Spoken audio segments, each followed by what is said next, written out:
16th, 2021, it's 6:30, so we'll call the meeting to order. We do have a quorum. Invocation. Jennifer, could I get you to do that one? Sure. Dear Father, thank you on behalf of all who are gathered here today in attendance of the Mint Hill Planning Board meeting. Thank you for allowing us to return to in-person meetings and for the participation of our community. We seek your help today, for your wisdom to fall upon us as we gather for this meeting. Give us clarity so that we can effectively tackle each part of today's agenda, reveal problem areas and show us the best solutions that will apply, and help us to resolve any questions or challenges gracefully. Be creative problem solvers and have a great team spirit. I pray for the board to make the best decisions that will benefit those who live and work in Mint Hill. It is in your name I pray. Amen. Amen. Amen. Thank you, Jennifer. The minutes for the last meeting we had, which was on, I guess, May 17th. So on May 17th, can I get an approval on those minutes? Motion to approve. Second. Second.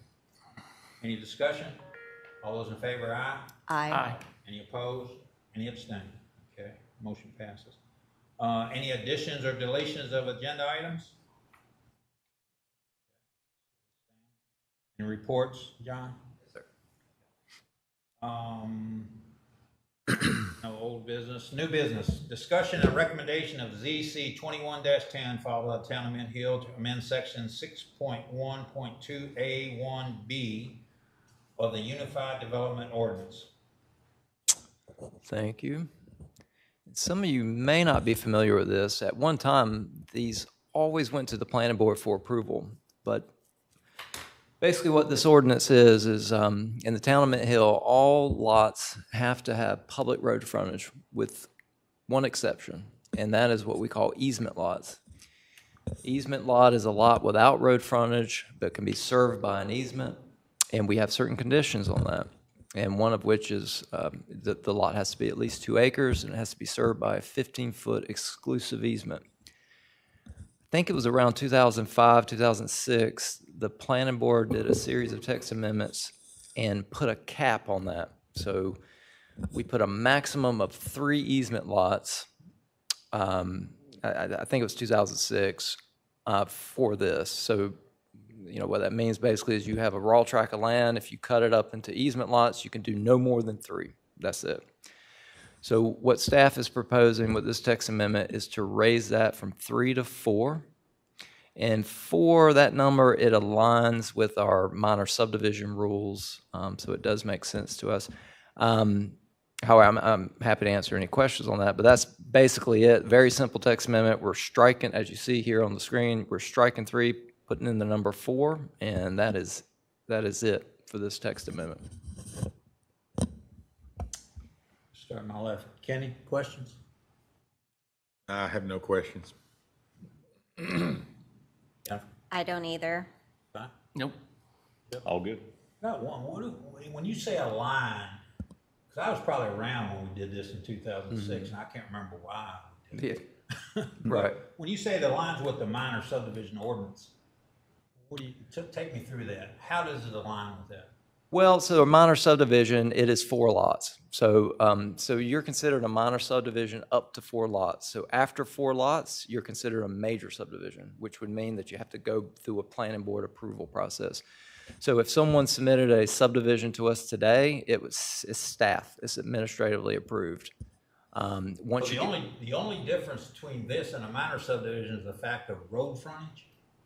That's right. So even with this now, staff could still approve it because the planning board no longer approves this. This used to be exclusively a planning board function. So this would always come before the planning board. And 5 years ago, I believe, we struck that rule and allowed it just to be administratively handled. But yeah, so the way, if this text amendment passed, the way this would work is now we could pass up to 4 easement lots under the minor subdivision rule. And that would be all staff level. So anything more than that would be a major subdivision. And if it was a subdivision where the lots did not have road frontage, then they would not have even the option to come to the planning board because that would not be allowed at all. So this would set a hard cap on the number of easement lots. Yeah. And the difference is the road frontage. Yes, yes. Minor and this. Well, this would essentially amount to a minor subdivision, so it's very similar, but yes, compared to a typical subdivision, you're I right. don't want, well, I guess they could, I guess the developer could come in here and put in a minor subdivision and use this.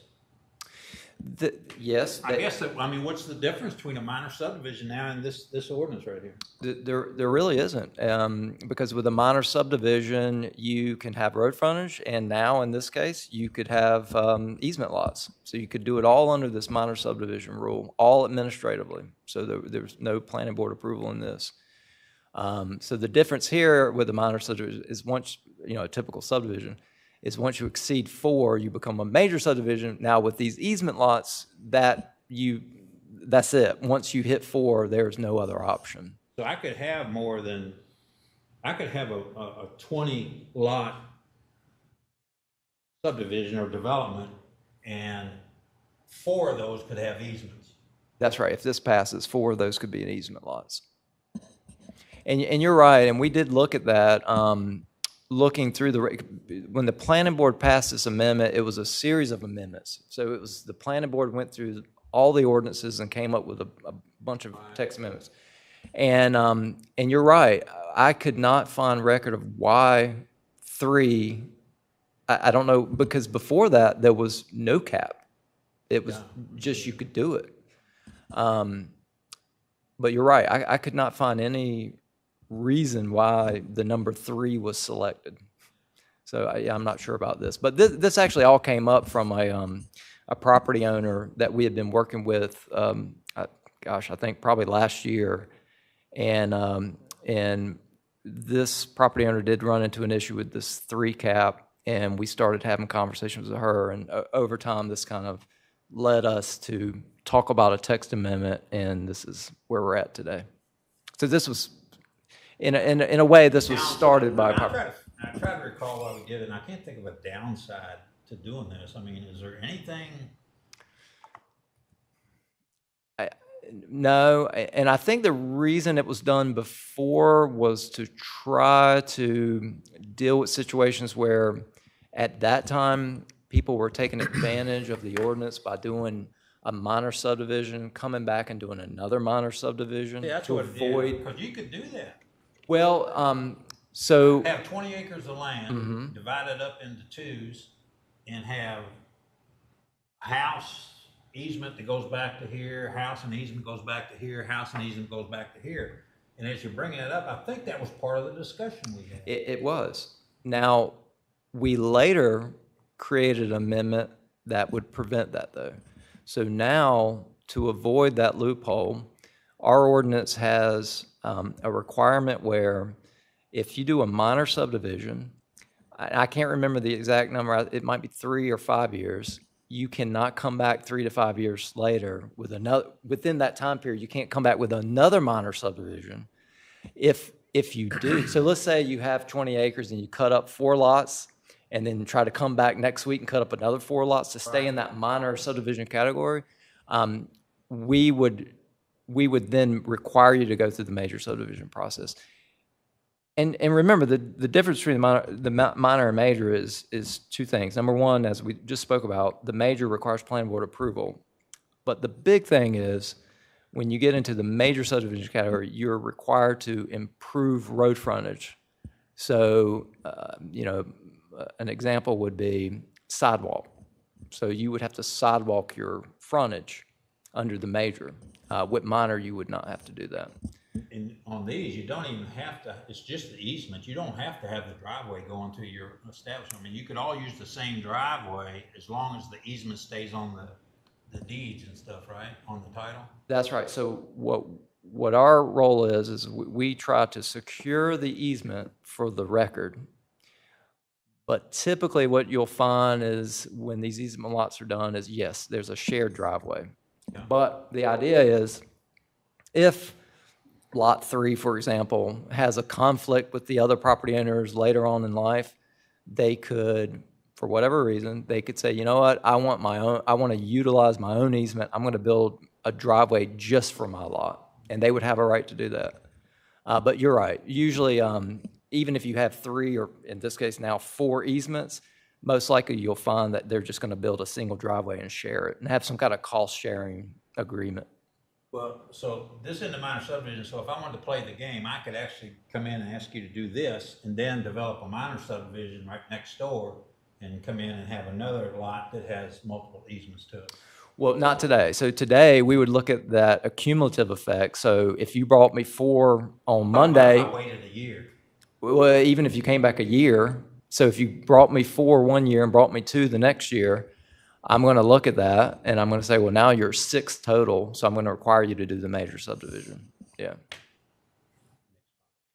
All right, any other discussion? Can I get a motion? Here's the motion. Okay, I make a motion to approve the recommendation on, It's a favorable recommendation.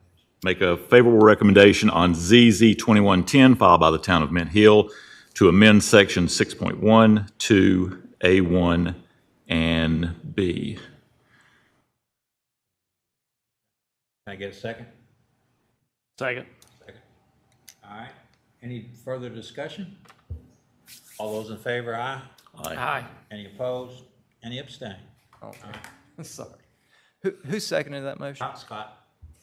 Okay, so you made it. Chip, yeah, Chip made the motion and Scott. I'm doing Savannah's job too. I'm sorry. Do what? How'd I land on that?